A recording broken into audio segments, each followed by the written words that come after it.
हमारे trading tutorial की video series में आपका स्वागत है। अगर आपने इस वीडियो से पहले वाले पार्ट्स नहीं देखे तो उसकी लिंक्स डिस्क्रिप्शन में है। आई स्ट्रांगली रेकमेंड कि वो पहले देख लीजिए और फिर इस वीडियो को देखें। लेकिन अगर आपने देखे तो कंटिन्यू विद दिस वीडियो। इस वीडियो में हम लोग ये सारे ट्रेडिंग ट्यूटोरियल्स के टॉपिक्स पे बात करेंगे। So I want to welcome Sumnesh Salodkar, हमारे ट्रेडिंग एक्सपर्ट, और नितिन गुप्ता, हमारे हेड ऑफ ऑपरेशंस, जो मिलके ये वीडियो बना रहे हैं। Let's start with this part.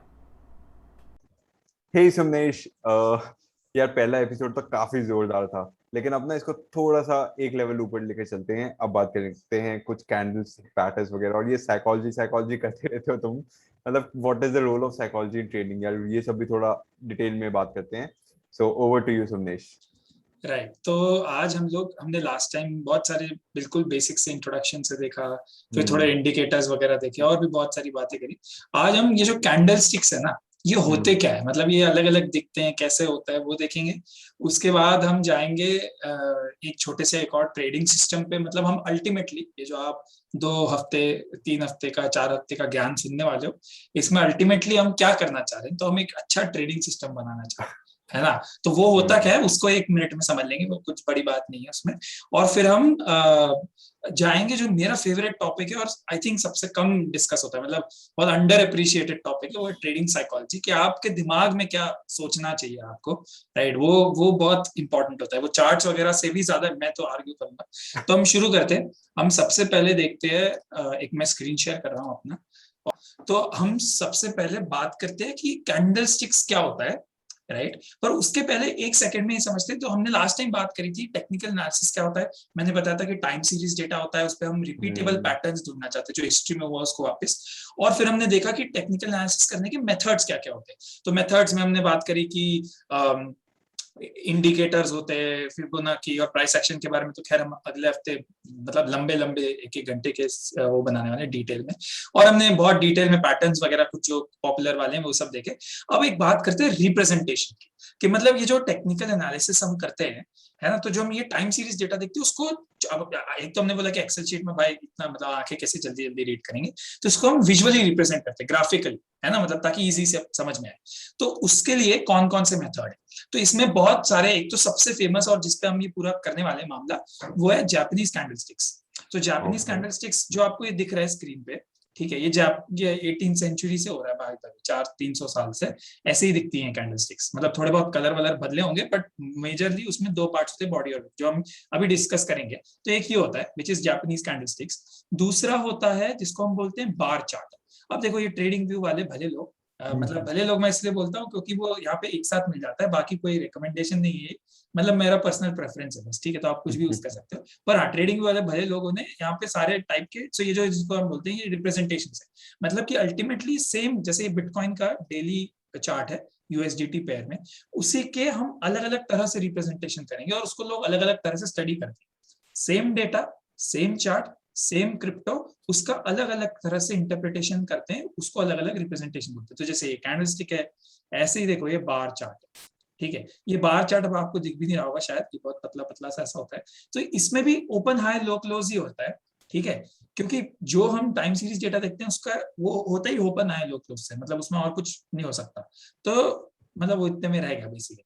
पर आप देखोगे कि उसका दूसरे तरह से रिप्रेजेंटेशन, तो ये जो चार्ट है यहाँ पे आपको वही डेटा दिख रहा है कैंडलस्टिक वाला, पर ये बार चार्ट दिख रहा है। यहाँ पे भी देखो ये जो ऐसे ऐसे टेढ़े वाली लाइन बनती है, मतलब हॉरिजॉन्टल, वो हाई और लो बता रहा है, सॉरी क्लोज और ओपन बता रहा है। और फिर ये जो सीधी लाइन है, वर्टिकल लाइन है, वो बता रहा है। मैं सिर्फ दिखा रहा हूँ आपको, ऐसे कुछ इसमें जानने की ज्यादा जरूरत नहीं है हमको, मैं वैसे बता रहा हूँ।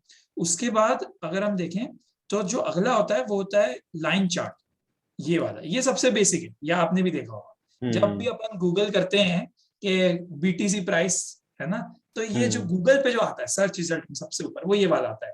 ये जो लाइन चार्ट है इसमें ओपन हाई लो क्लोज कुछ नहीं कह रहा, कंफ्यूज मत करो भाई तुम। तो इसमें जो क्लोजिंग प्राइस है, मतलब रोज का क्लोजिंग प्राइस इसमें प्लॉट हो जाता है। जैसे आप देखो ये 1 अक्टूबर, फिर ये 2 अक्टूबर, फिर ये 3 अक्टूबर, ऐसे इसका क्लोजिंग प्राइस जो है वो प्लॉट हो जाता है। तो इसमें आपको नेट नेट सिर्फ मतलब प्राइस आज कहाँ बंद हुआ कल कहाँ बंद हुआ वो पता चलता है, ज्यादा डिटेल नहीं पता चलती, बहुत बेसिक है। और ये ज्यादातर लोग यूज नहीं करता एक्चुअली एनालिसिस के लिए, बस ये इंटरनेट पे मतलब ऐसे जैसे आप गूगल वगैरह पे मिलता है। ऐसे ही और भी बहुत होते हैं एक्चुअली, अगर आप देखो तो यहाँ पर हाइकिनाशी है, रेनको है, बहुत सारे। रेनको जैसे एक अलग टाइप का होता है, ऐसे ही हाइकिनाशी होता है, ये हम काफी बार यूज करते हैं। ये कैंडल स्टिक्स बनाने का ही दूसरा तरीका होता है।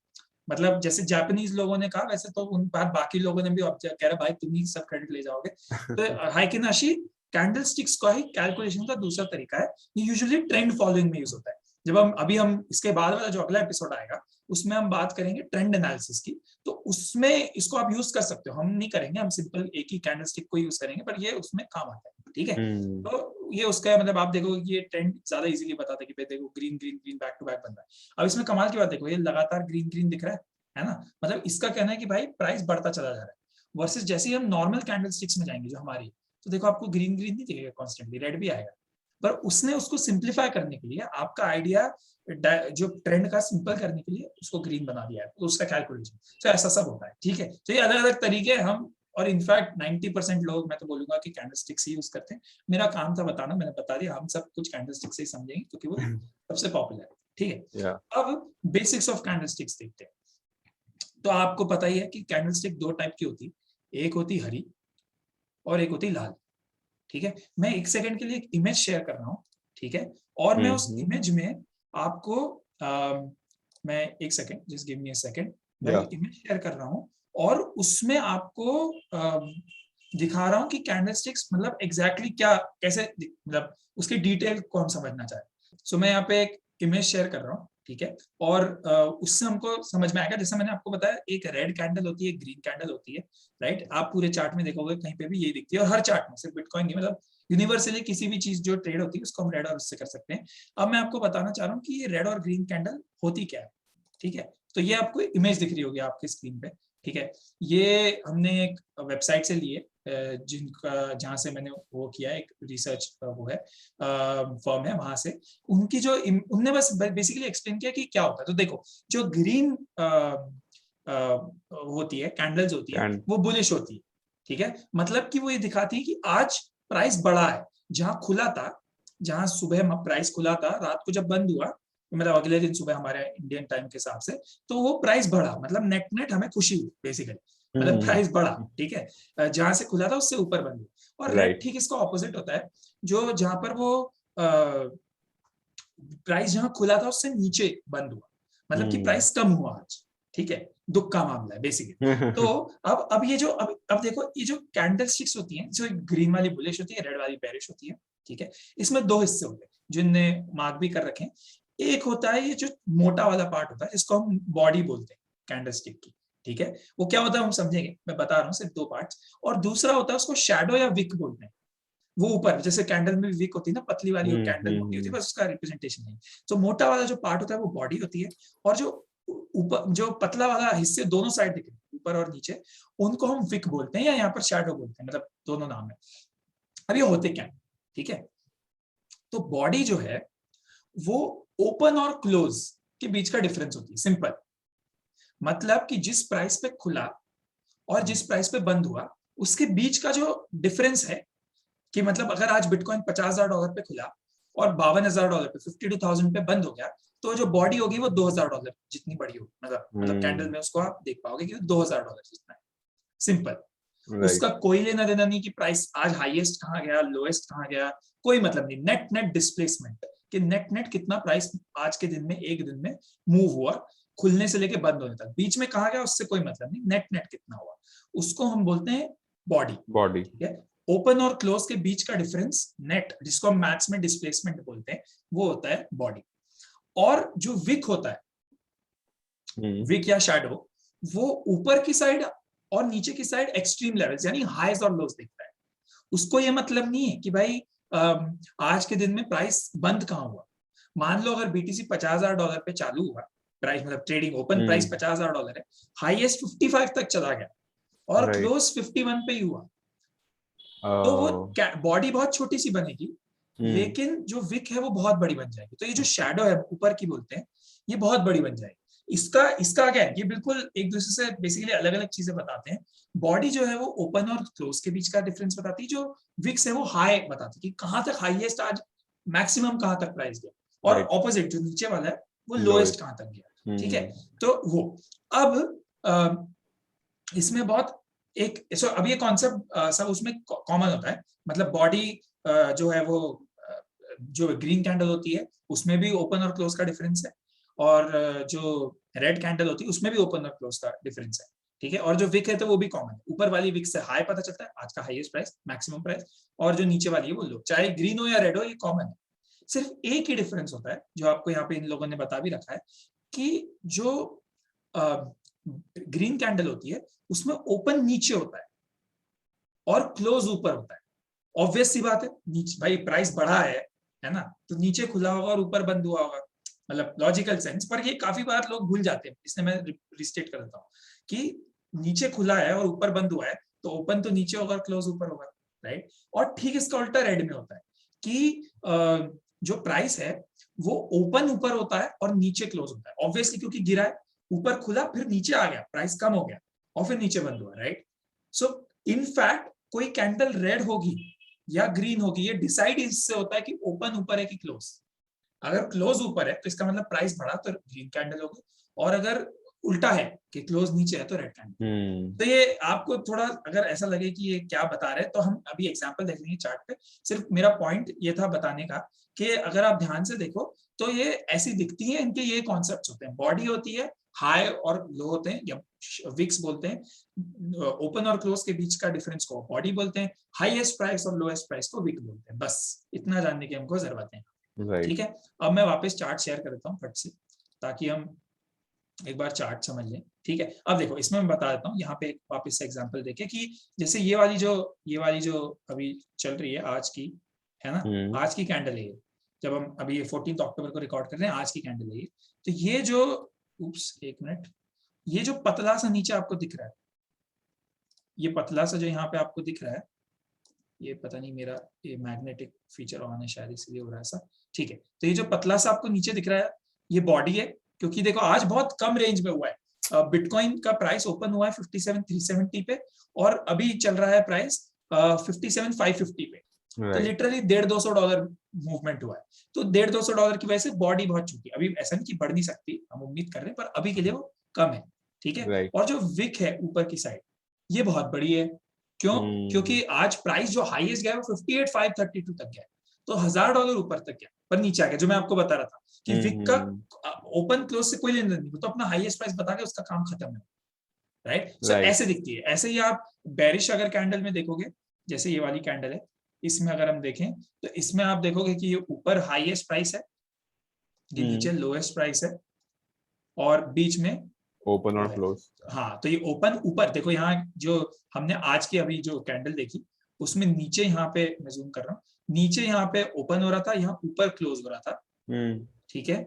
और यहाँ ठीक उल्टा है, यहाँ पे यहाँ ओपन हो रहा है और यहाँ क्लोज हो रहा है, ऑब्वियसली प्राइस कम हो, ठीक है। तो ये बहुत बेसिक कैंडलस्टिक्स हैं। हम वैसे ये मैं इसलिए बता रहा हूँ क्योंकि ये मतलब जिसको बिल्कुल ही नहीं पता उसके लिए वैसे इतना जानने की जरूरत नहीं, हमको तो सिर्फ ग्रीन है कि रेड है वो देखना पड़ता है अल्टीमेटली, और कितनी बड़ी है, ठीक है। तो वैसा, सो that is that. Now body और विक जो है ये अपने आप में बहुत इंटरेस्टिंग बातें हैं, मतलब मैंने सिंप्लीफाई कर दिया, पर बॉडी और विक जो है ना, इनकी अपनी एक अपनी एक कैरेक्टरिस्टिक है। जैसे बॉडी जो होती है वो स्ट्रेंथ दिखाती है, मतलब कि बॉडी जो है वो ये बता रही है कि यार प्राइस सिर्फ देखो, अब जैसे ये कैंडल है 6 अक्टूबर के, ठीक है। ये जो 6 अक्टूबर की कैंडल है, ठीक है, ये 7.5% बढ़ी है, मतलब बड़ा मूवमेंट आया बिटकॉइन में।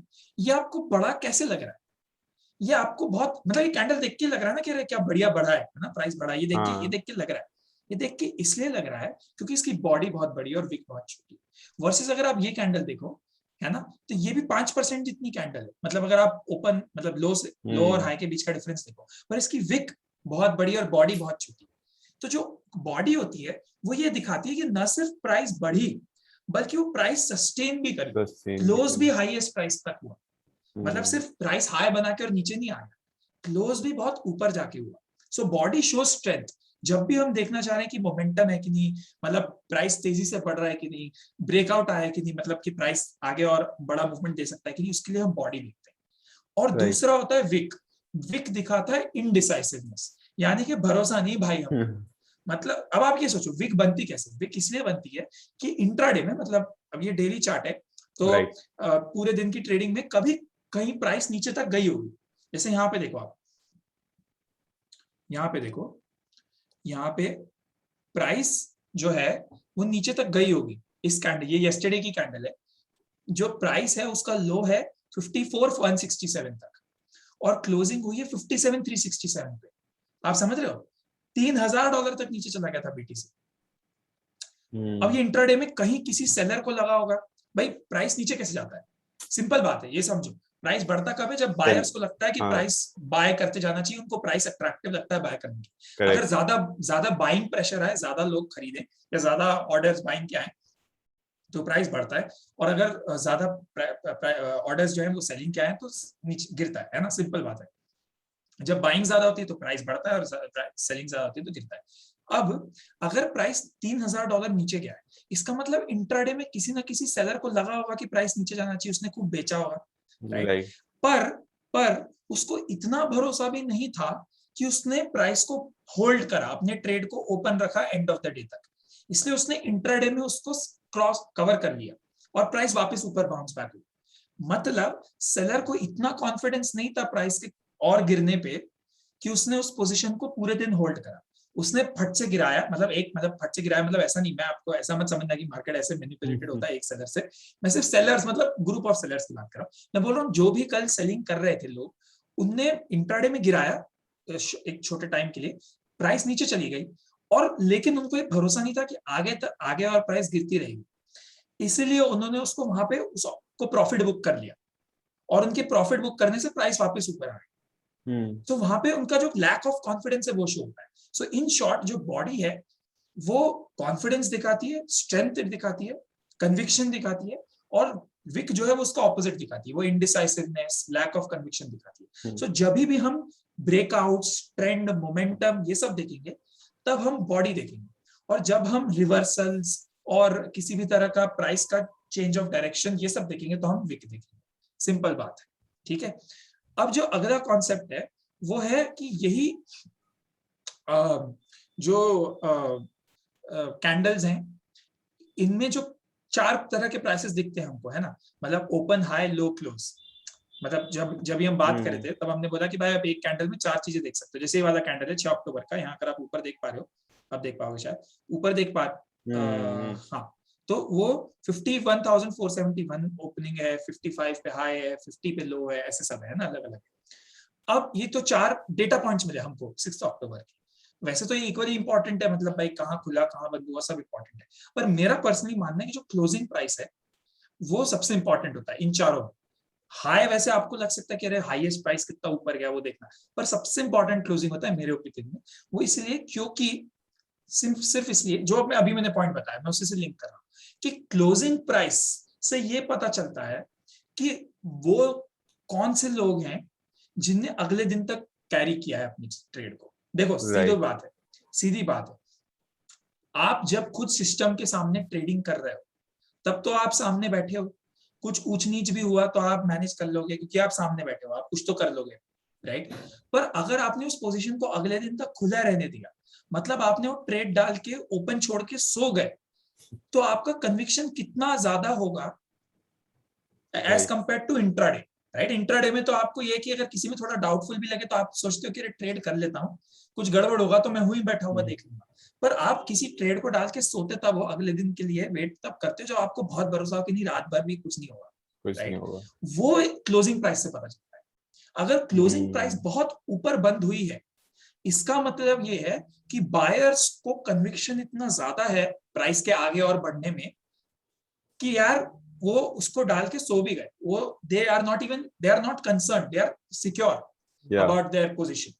वर्सेस अगर क्लोजिंग प्राइस बहुत नीचे है, राइट, तो आपको ये लगेगा कि यार सेलर्स को बहुत भरोसा। जैसे यहाँ पे देखो आप, ये जो है 1 अक्टूबर, इस दिन प्राइस 9.5% 10% बढ़ी और क्लोजिंग भी डे के हाई के पास हुई, बहुत ऊपर हुई। इसका मतलब बायर्स को बहुत भरोसा था और उनका भरोसा सही भी था। देखो उसके अगले दिन के बाद से ही, मतलब एक दिन थोड़ा था बट उसके बाद प्राइस बढ़ा। वर्सेस यहाँ पे सेलर्स देखो 9% नीचे बंद हुआ, अगले दिन भी प्राइस गिरा। सो जब बड़ा कैंडल बनता है तो वो जिस पार्टी के फेवर में बनता है उसका कन्विक्शन दिखाता है, जैसा मैंने बोला। सो इसलिए क्लोजिंग प्राइस बहुत इंपॉर्टेंट है, क्योंकि इंट्राडे में तो कोई भी छोटा मोटा भी कोई मजे ले सकता है, पर क्लोजिंग में वही लोग वेट करते हैं क्लोजिंग का अगले दिन तक जिनको उस पर पूरा भरोसा आता है। सो जो क्लोजिंग वाले ट्रेडर्स होते हैं, जो पोजिशनल ट्रेडर्स होते हैं, वो ज्यादा बड़े प्लेयर्स होते हैं, उनका कन्विक्शन ज्यादा होता है। ठीक है, तो ये हमने बात करी कैंडल स्टिक्स क्या होती हैं, उनसे क्या समझना चाहिए, बॉडी और विक से क्या पता पड़ता है, क्लोजिंग प्राइस क्यों इंपॉर्टेंट है, ये सब हमने देखा। ठीक है, अब हम आगे जब प्राइस एक्शन की बात करेंगे और ट्रेंड एनालिसिस वगैरह की बात करेंगे, तो हम देखेंगे कि कुछ पर्टिकुलर कैंडल के शेप्स जब किसी पर्टिकुलर सपोर्ट रेजिस्टेंस या किसी इंपॉर्टेंट इंडिकेटर के आसपास आते हैं तो क्या नया पता चलता है, वो हम बाद में देखेंगे जब हम उस इंडिकेटर या उस सपोर्ट रेजिस्टेंस की बात वगैरह करेंगे। ठीक है, Let me interrupt this amazing tutorial to talk about our sponsor, Sentinel. Sentinel provides a decentralized VPN service. You might ask, why do we need a VPN? So let me put an example in front of you. Let's say I'm sitting in a hotel room, not at my home, but in a hotel room. I'm using the hotel Wi-Fi. Now, hotel Wi-Fi is notoriously unsecure. Anyone with a little bit of coding skills can know what I am doing on my computer, what I am browsing.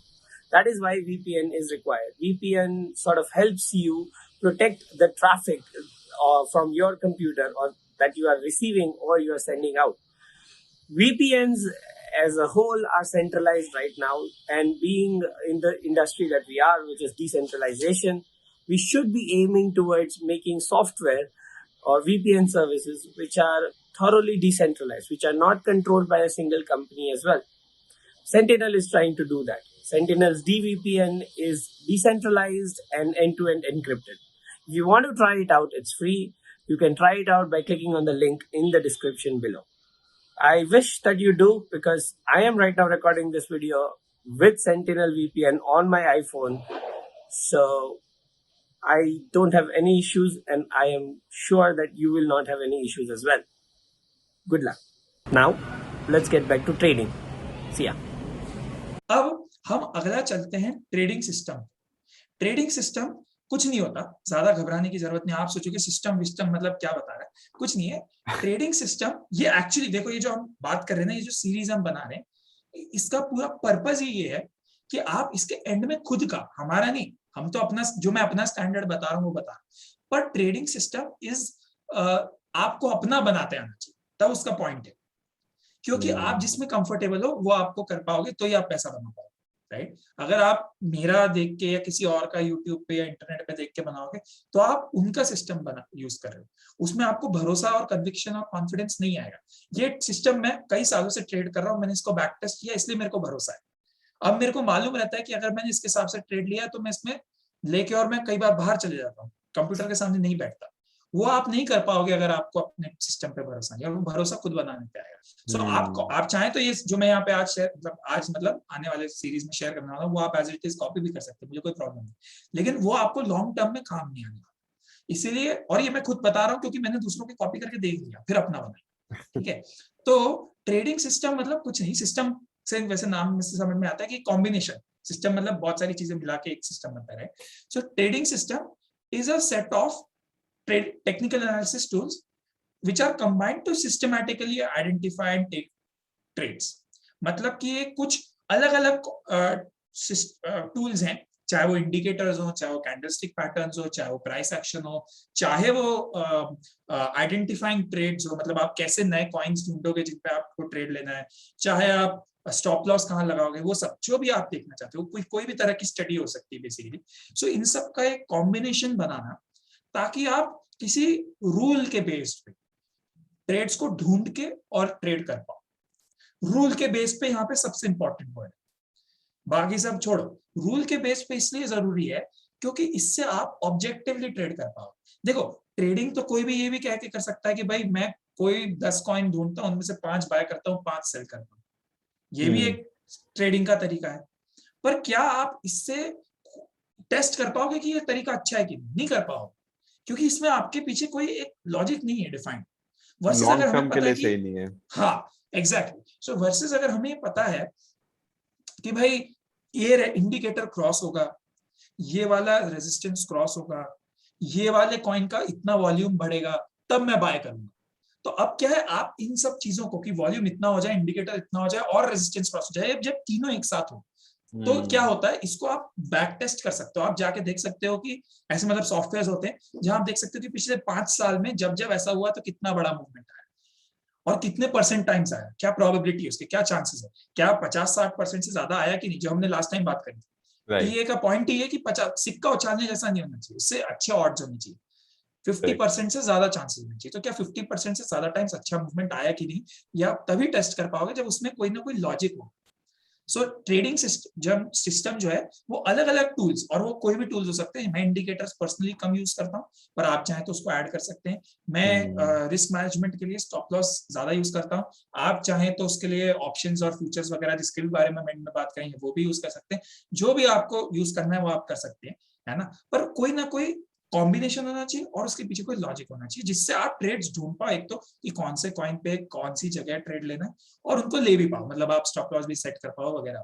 So that is a trading system, ठीक है। मतलब एक combination of technical analysis tools, जिससे आप logic के base पे, जो कि आप लॉजिक टेस्ट कर पाओ, उससे आप ट्रेड्स को ढूंढ के और ले पाओ। That is a trading system. अब अच्छे ट्रेडिंग सिस्टम में क्या क्या होना चाहिए, है ना, हाउ शुड, मतलब मैं आपको एग्जैक्टली तो नहीं बता सकता कि, क्योंकि हर कोई अलग अलग बनाता है, राइट। बट पर एक अच्छे ट्रेडिंग सिस्टम में क्या क्या होना चाहिए, what are the characteristics of a good trading system, right. So पहला और सबसे इंपॉर्टेंट होता है आइडेंटिफाइंग पोटेंशियल ट्रेड्स। भाई आपको एट अ टाइम हजारों क्रिप्टो करेंसीज ट्रेड हो रही, आप सब तो ट्रेड नहीं कर सकते, क्योंकि एक तो हर कोई में अच्छा मूवमेंट भी नहीं मिलेगा, दूसरी बात आपके पास इतना कैपिटल नहीं कि आप लिटरली हर क्रिप्टो करेंसी ट्रेड कर पाओ। तो आपको कुछ एक शॉर्टलिस्ट करना पड़ेगा ना, आपको ये बोलना पड़ेगा कि भाई ये 5,000 10,000 क्रिप्टो करेंसीज में से ये 20, ये 50, ये 100 जितनी भी वो अच्छी दिख रही है, वो पोटेंशियल दिख रहा है, उनमें कैंडिडेट है, वो सब में ट्रेड भी नहीं करेंगे तो उसमें से कम में, पर हम उनको शॉर्टलिस्ट कर सकते हैं। तो उनको वो शॉर्टलिस्ट वाले कॉइन्स को आइडेंटिफाई करते आना चाहिए। मतलब ये 5,000 कॉइन्स जो लिस्टेड हैं उनमें से कौन से 50 को हमको ट्रेड करना है, वो आपके ट्रेडिंग सिस्टम में आपको इजीली करते आना चाहिए, पहली चीज।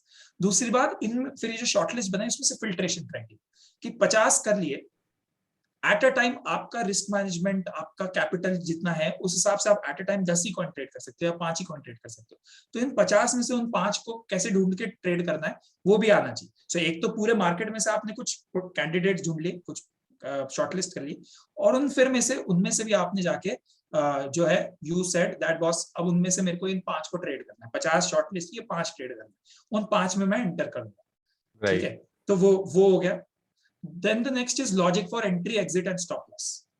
कि भाई आप अब आपने पहले 5,000 कॉइन में से 50 शॉर्टलिस्ट किए, उन 50 को थोड़े टाइम मॉनिटर किया, उन 50 में से 5 में ही आपने एंट्री ली, पर वो एंट्री का कहाँ आप एंटर लो, मतलब वही टाइमिंग द मार्केट, राइट। हम कह रहे थे trading is a timing business. तो आप कहाँ एंट्री करोगे, कहाँ आप प्रॉफिट बुक करोगे, कहाँ आप स्टॉप लॉस लगाओगे, कहाँ आप री एंट्री करोगे। काफी बार ऐसा होता है कि आपने प्रॉफिट तो बुक कर लिया, फिर पता चला रही तो और ही, जैसे सोलाना में हुआ था, अभी मैंने रिसेंटली देखा सोलाना, कार्डेनो, ऐसे अभी बुल रन जो चल रहा है उसमें काफी सारे ऑल्ट्स में ऐसा हुआ था कि प्राइस बढ़ता ही चला गया। तो अगर आपने बुक करा है तो अब क्या होता है, ये बहुत होता है कि आप पहले बुक कर लेते हो छोटे से मूवमेंट में, और उसके बाद प्राइस और बढ़ता ही चला जाता है, राइट। और फिर आपको फोमो होता है कि अरे भाई यार बढ़ता ही चला जा रहा, अब क्या करूं, मैंने तो जल्दी बुक कर लिया।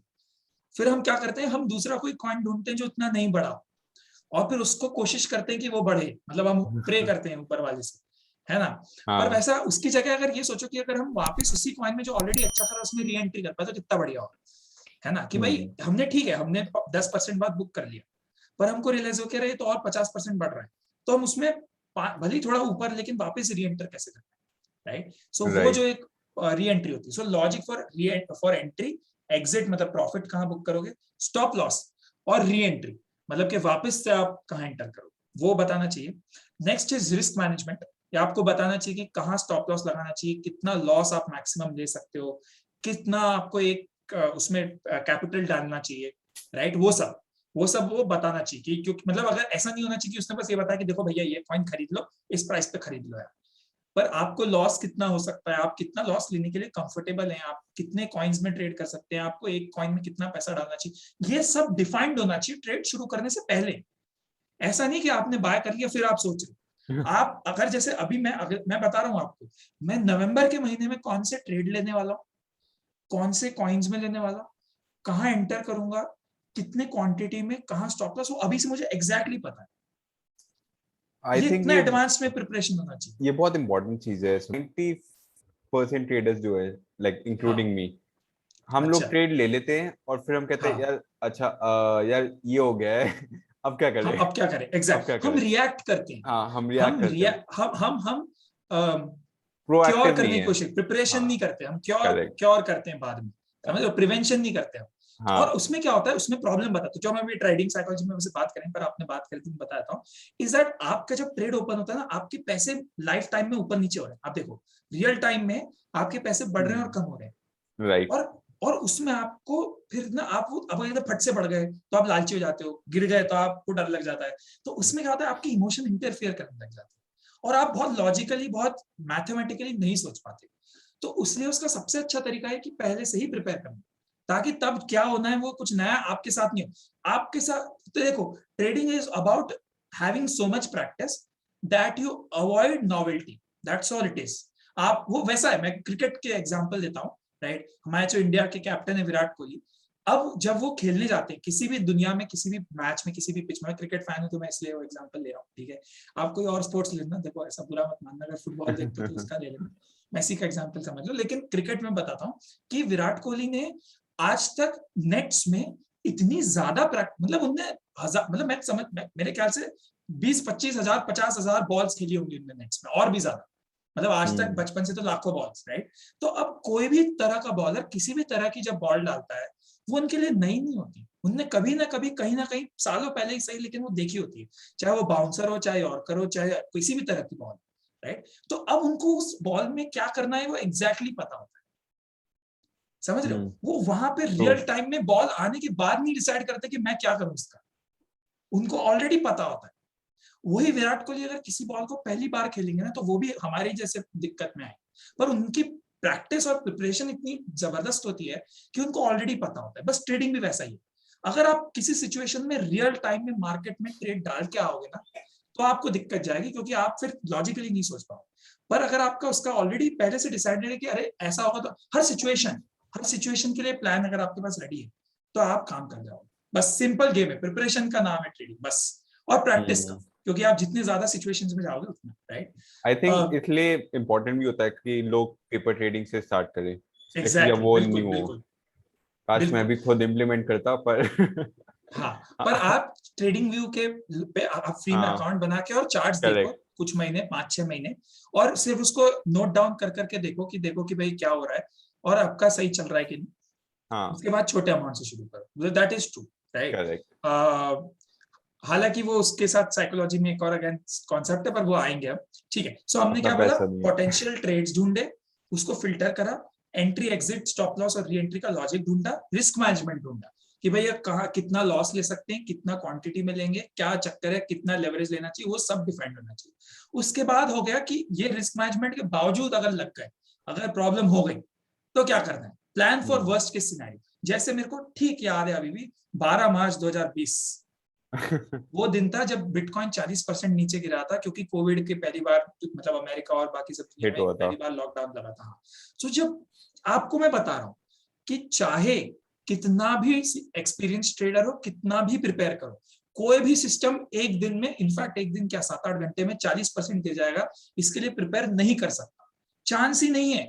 क्योंकि ये बहुत बड़ी एनॉमली, ऐसा मार्केट में 10,000 में से एक बार होता है, और कोई भी ट्रेडिंग सिस्टम 10,000 में से एक बार पे काम नहीं करता। इनफैक्ट यहाँ तो प्रोबेबिलिटी की 50% से ज्यादा बार की है ना, हम तो चाह नहीं कि 50 से ज्यादा टाइम्स, 50% से ज्यादा टाइम्स जो हो, तो उसके लिए प्रिपेयर नहीं कर सकते आप, वो पॉसिबल ही नहीं, मतलब वो तो एक अनएक्सपेक्टेड है, राइट। उसके लिए प्रिपरेशन नहीं हो सकती। रिस्क मैनेजमेंट तो जनरल डे टू डे, अगर लॉस हो जाए, प्रॉफिट हो जाए, तो क्या करना चाहिए उसके लिए, कि भाई 5-10% का मूवमेंट आपके अगेंस्ट आ जाए, आपके फेवर में आ जाए, तो क्या करना, राइट। पर ऐसे 40% आ जाएगा, कोई प्रिपरेशन नहीं हो सकती।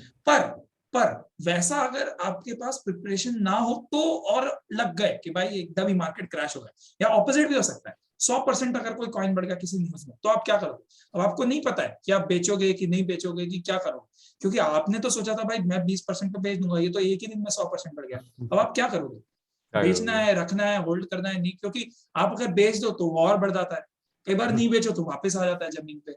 सो इस सब के जो क्या है, इसके लिए बहुत सॉलिड प्लान नहीं, पर एक दिमाग में एक आइडिया होना चाहिए, right. So that and the last is strong mindset, मतलब कि ट्रेडिंग साइकोलॉजी. इसके बारे में हम अब डिटेल में बात करने वाले हैं. स्ट्रॉन्ग माइंडसेट आई थिंक जो सबसे इंपॉर्टेंट फैक्टर होता है वो यही होता है कि आप जो सोच रहे हो वो कैसे सोच रहे हो और उसके बारे में आपका अंडरस्टैंडिंग कितना बढ़िया है, क्योंकि उसी से आप में और एक एवरेज ट्रेडर में डिफरेंस आएगा. अगर आपको ट्रेडिंग करके और एक अच्छा साइड इनकम या फिर पैसिव इनकम बनानी है और लॉन्ग टर्म में आने वाले कुछ सालों में इसको एक फाइनेंशियल उसके लिए आपको एक सोर्स बनाना है, तो आपका सिर्फ माइंडसेट का डिफरेंस है. देखो मैथ्स है, आपका टूल्स है, आपका जो इंडिकेटर्स हैं, ये सब धीरे धीरे करके इंटरनेट पे इतना ज्ञान है कि किसी न किसी से आप सीख ही लोगे. मेरे से नहीं तो किसी और से सीख लोगे, और किसी और से नहीं तो मेरे से सीख लोगे. कहीं से तो आप पता कर लोगे. जो फैक्चुअल इंफॉर्मेशन है, नंबर्स है, बुक नॉलेज, पर ये जो दिमाग में चल रहा है ना, ये सबसे इंपॉर्टेंट है. इसको ही जिसको बोलते हैं ना एक्सपीरियंस की कमी, वो इसी से आती है. एक्सपीरियंस में यही फर्क होता है, राइट. मतलब अगर ना एक गेम का एग्जांपल, क्योंकि मैं मतलब थोड़ा स्पोर्ट्स काफी फॉलो करता हूँ, सो अगर आप देखो तो चेस में हमारे जो लेजेंड है विश्वनाथन आनंद, राइट. अब वो एक वर्ल्ड चैंपियन है, राइट. वो पिछले 35-40 साल से चेस खेल रहे हैं, इंडिया के लिए इतने गोल्ड मेडल है, we all are proud of him, right. उनमें और एक 20 साल के यंग चेस प्लेयर में सिर्फ इतना फर्क है कि उनकी जो सोच है वो उस यंगस्टर से ज्यादा इवॉल्व है, क्योंकि उनके पास 35 साल का एक्सपीरियंस है. बाकी जो चेस में वो चलते कैसे है पीसेस और रूल्स क्या होते हैं, वो तो उस 20 साल के प्लेयर को भी मालूम है, क्योंकि वो भी अब 15 साल का था तब से 5-6 साल से ट्रेनिंग कर रहा है. पर विशी आनंद का जो एक्सपीरियंस है, उससे उनका जो माइंडसेट डेवलप हो गया कि अरे कोई बहुत खतरनाक प्लेयर आ जाए तो क्या करना होता है, अरे कोई अगर बहुत उतना अच्छा प्लेयर नहीं है तो भी मैं कॉम्प्लिसेंट कैसे नहीं हूं, मैं लेजी कैसे नहीं हो. वो सब जो उनकी प्रिपरेशन है वो इतने सालों के एक्सपीरियंस से आई. और ट्रेडिंग साइकोलॉजी में आपको कितना भी बता दूं, आपको एक्सपीरियंस से ही आएगी. इसके पेपर ट्रेडिंग जैसा नितिन ने बोला वो आप करो और उसी से आपकी बात बनी, ठीक है. अब आते हैं, हम शुरू करते हैं ट्रेडिंग साइकोलॉजी. ये बहुत इंपॉर्टेंट टॉपिक है, मेरे ख्याल से सबसे इंपॉर्टेंट टॉपिक है. मैं आपको कितना ही कुछ भी बता दूं चार्ट्स के बारे में, रिस्क मैनेजमेंट के बारे में, अगर ये आपको क्लियर नहीं होगा तो आपको फिर एक पॉइंट के बाद आप ये मतलब आपको you will kind of get lost, क्योंकि आपको लगेगा कि यार मैं ट्रेड का सही कर रहा हूँ, मेरे कॉन्सेप्ट सही है, मैं रूल्स बना पा रहा हूँ, मैं कॉइन्स भी आइडेंटिफाई कर लेता हूँ, मैं उनमें एंट्री भी ठीक ले लेता हूँ, और अब मैं 2 साल से ट्रेडिंग कर रहा हूँ लेकिन मेरा कुछ हो नहीं पा रहा. और मैं भी लॉस था बीच में. फिर मैंने इस पे किताबें पढ़ी, मैं ऑनेस्टली बता रहा हूँ, ये मेरा खुद का नहीं है कुछ भी, इसमें मैंने बहुत किताबें पढ़ी. I spent weeks on and to read about trading psychology, और फिर मैंने उससे थोड़ा थोड़ा करके और फिर पिछले कुछ सालों में समझा, और फिर मैं आपको बता रहा हूँ जो मेरे को लगता है. किताबों में तो और भी अच्छा लिखा है, पढ़ लेना किताबें भी, पर मेरे को जो लगता है वो मैं आपको शॉर्ट में बता रहा हूँ, राइट. मैं पहले नॉर्मल ट्रेडर हुआ करता था, फिर मैंने किताबें पढ़ी और अब मेरी जिंदगी ही बदल गई है. अब मैं लोगों को बताता हूँ ट्रेड कैसे करें. हाँ, ये मीम बना लो आप. हाँ, ये स्टोरी बनी है ये सुमनेश की.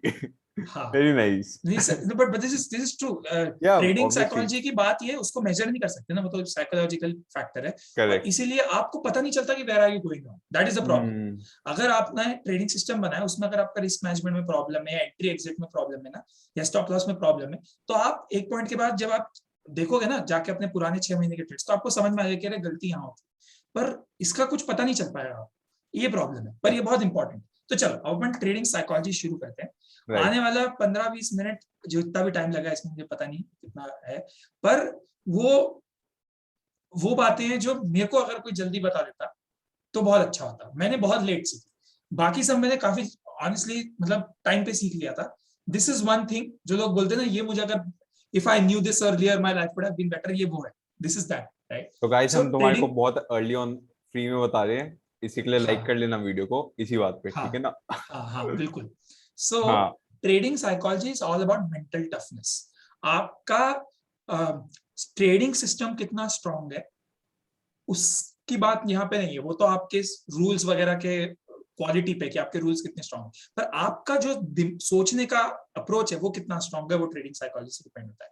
अब हम शुरू करें उसके पहले एक ट्रूथ बॉम्ब मैं फोड़ना चाह रहा हूँ, ठीक है, और वो ये है कि आप कोई भी कोर्स कर लो, आप कितनी भी किताबें पढ़ लो, आप कितना भी प्रिपरेशन कर लो, almost majority of the retailers will lose money most times, चाहे वो कुछ भी करें. अनफॉर्चुनेटली 90% लोग या 80 पर, मतलब मेरे पास कोई स्टैटिस्टिक्स नहीं है, पर मेजोरिटी मतलब आई थिंक 75 से 90% के बीच में जो हम जैसे रिटेलर्स में मैं खुद को भी गिनता हूँ, इनफैक्ट वो हर आदमी जो इंस्टीट्यूशंस के जैसे नहीं सोचता। पैसे की बात नहीं है इसमें, इट इज नॉट अबाउट कि आपके पास हजारों करोड़ों रुपए तो आप इंस्टीट्यूशन हो और आपके पास थोड़े से पैसे तो आप रिटेलर हो। अप्रोच की बात है, सोचने की बात है। सो हमारे जैसे मेजोरिटी लोग, मैं कहूंगा 75 से 95% लोग चाहे कुछ भी करें वो ट्रेडिंग में लॉस करने वाले, इस कोर्स के बाद भी, किसी और कोर्स के बाद भी। ये अनफॉर्चुनेट बात है पर ये सच्चाई है, क्योंकि ट्रेडिंग एक जीरो सम गेम है अनफॉर्चुनेटली। इन्वेस्टिंग जैसा नहीं है कि आज से 10 साल पहले आपने भी बिटकॉइन में पैसे लगाया, मैंने भी बिटकॉइन में पैसे लगाया, सबने लगाया, सबके पैसे में, ऐसा नहीं होता। ट्रेडिंग में आज सुबह मार्केट में सब 10 लोगों की जेब में 10 रुपए हैं, यानी टोटल 100 रुपए है, ठीक है। अगर दिन के एंड में किसी आदमी के जेब में 12 रुपए हैं तो किसी और के जेब में 10 की जगह 8 रुपए होंगे। ऐसा ही होता है, ये जीरो सम गेम है, मतलब कि एक को कमाने के लिए दूसरे को गंवाना पड़े। और ट्रेडिंग में ये बहुत डिस्प्रपोर्शनेट होता है, मतलब ये कि कुछ लोग बहुत ज्यादा पैसे कमाते हैं, जो कि ज्यादातर इंस्टीट्यूशंस, हेज फंड्स, ये सब कंपनीज होते हैं, कुछ रिटेलर्स भी होते हैं, ऐसा नहीं, और ज्यादातर लोग अपना पैसा कमाते हैं। राइट। तो ये ऐसा होता है, मतलब ट्रेडिंग इज वेयर ज्यादातर लोगों का थोड़ा पैसा कुछ लोगों के पास बहुत सारा हो जाता है, ऐसा होता है। So majority of the people lose some of their money so that some people make most of their money. That's how it works. Obviously. And it's unfortunate, हम कुछ नहीं कर सकते इसमें। मतलब मैं आपको कितना ही कुछ भी बता दूं, ये नहीं बदलेगा। आपको कितना भी ट्रेडिंग आता हो, वो मैथमेटिक्स वैसा है। Probability is unfair to you when you trade. That's what it is. क्योंकि मैंने शुरू में लास्ट उसमें बताया था।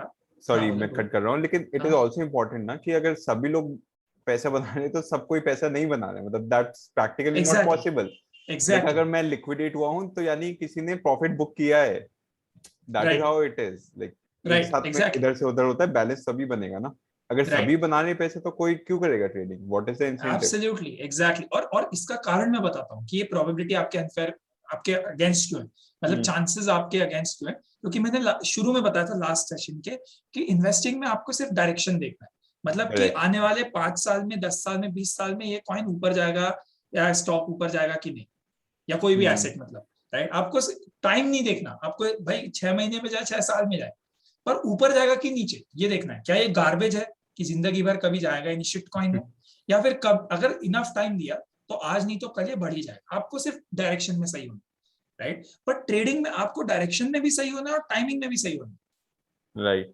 इसीलिए, और ये दो बातें साथ में फिगर आउट करना is by probabilities against you, क्योंकि दोनों चीजें एक्यूरेटली बैक टू बैक हर बार हर आदमी कर ही नहीं सकता, पॉसिबल ही नहीं। वो मतलब वो जब बना होगा ना ट्रेडिंग का concept back then in economics, जब शॉपकीपर से हम बाय सेल करते हैं, डिमांड सप्लाई, तभी वो, तब से वो मतलब वैसा है, उसमें हम कुछ नहीं कर सकते, right. So unfortunately most of us keep losing. मैं आज भी पैसे लॉस करता हूं कभी ना कभी, right. So that is going to happen.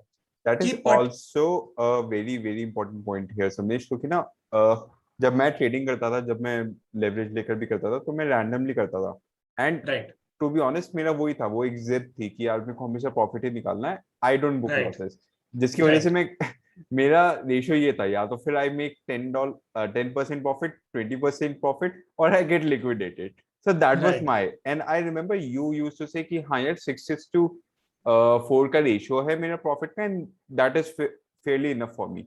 And ये मैंने काफी अच्छे ट्रेडर्स को बोलते हुए सुना है, and now it make sense कि यार वो अगर तुम लोग भी 100% नहीं कर पा रहे हो तो मैं कहाँ, मतलब मैं तो एमेच्योर से भी कम हूँ जो मैं स्टार्ट कर रहा हूँ, and I am aiming for कि हाँ भाई मैं 100% प्रॉफिट निकालूंगा, कोई दिक्कत ही नहीं है। Exactly.